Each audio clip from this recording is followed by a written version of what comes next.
G'day and welcome to another episode of KiwiCarLife. And during my time here on KiwiCarLife, I've had the pleasure of driving some extremely powerful cars.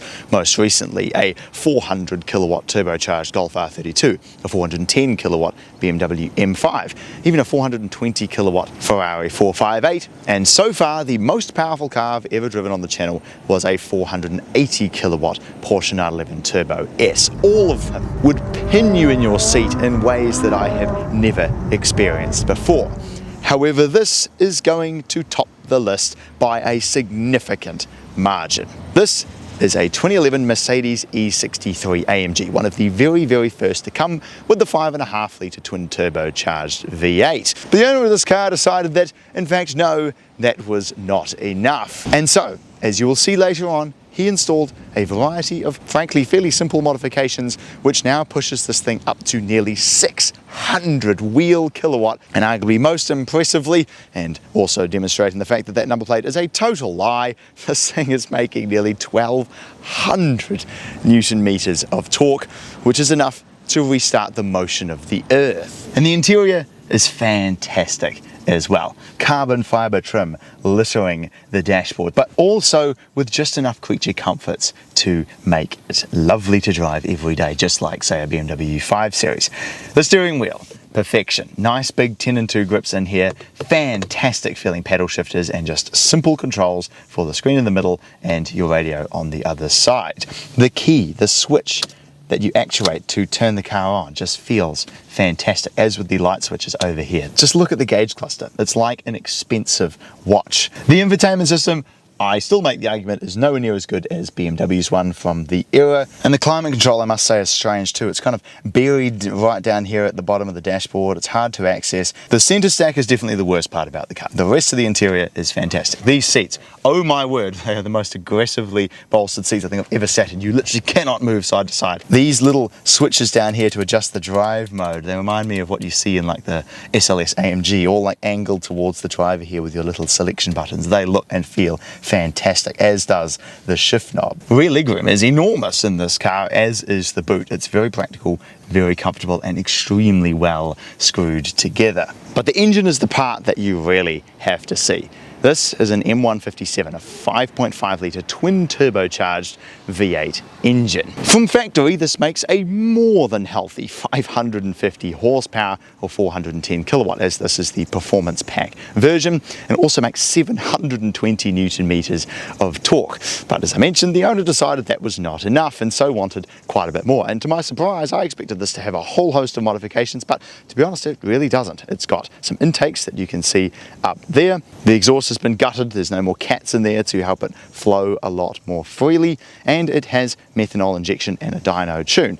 But that's it. It doesn't have any upgrades to the turbos, it doesn't really have any other particularly fancy stuff. But because of all of those modifications, now this is making a truly eye-watering 580 wheel kilowatt. But the most staggering is the torque. 1,188 Newton meters of torque this engine is now putting out. How this drivetrain is able to even handle that amount of power, let alone put it down to the road, given it is only rear-wheel drive, I have absolutely no idea. So now, it's time to go and take this thing for a drive. And normally I would get in the driver's seat, take it for a bit of a test, sort of see how it operates, and then switch the traction control off and have some fun and show you what the car can do. But today, I think traction control will be staying very much on.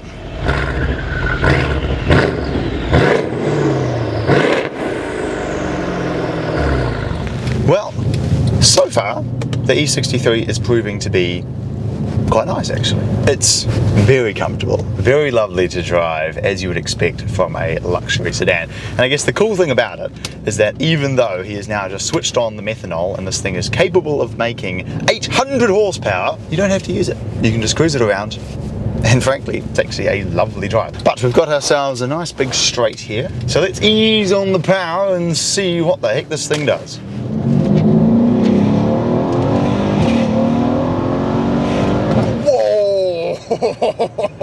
Yeah, okay. That's the fastest I think I've ever seen a speedo move. He was right though that the manual mode on this thing kind of sucks. So if you just gently come on the power, then the transmission shifts smoothly. I must admit, I do wonder if maybe this thing actually is not really capable of handling the power that it has. But if we just lock it in a gear, this thing makes peak torque at 3,000 RPM. Foot down.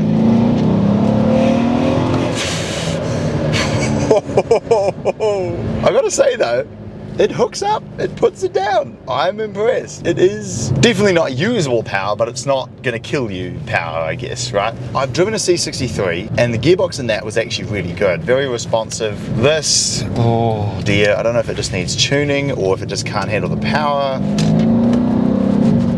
But yeah, like it's okay under light throttle, but as soon as you start to really open the taps, it just does not like it at all, eh? Whoa, okay, yep. That's insane how quickly this thing comes on boost, eh? Just... Holy moly. I've never seen throttle response like that from a turbocharged car. It is just immediate. Get it up to right in the meat of the torque and then foot down. Yeah, okay. That's absolutely ridiculous. Handling on the Pilot Sport 4s is quite nice actually. For a big old car, kind of like with an M5, because that's exactly what this competes with. The handling is actually really quite nice, to be honest. Turn it in. Oh yeah, that's lovely. Corners flat and level. That's nice. So I guess what's cool about it, right? It sounds unreal.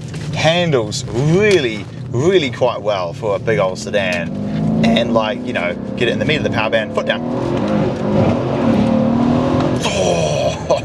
How does it respond so quick? The power is earth-shattering. Handling is very impressive. The throttle response is incredible, where you can just foot down and just have all of that power just there at your disposal. It is extremely impressive, but the one thing, I'm a bit worried for the owner because I can tell straight away that this gearbox just cannot handle the power.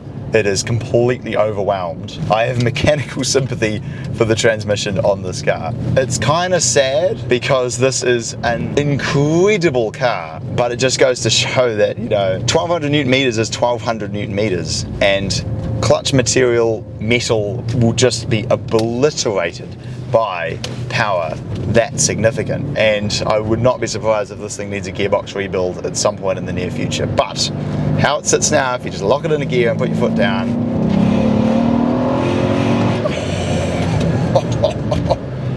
that is out of this world fast. So I hope you've enjoyed this look at this monstrously powerful machine, and I will very much look forward to seeing you again next time.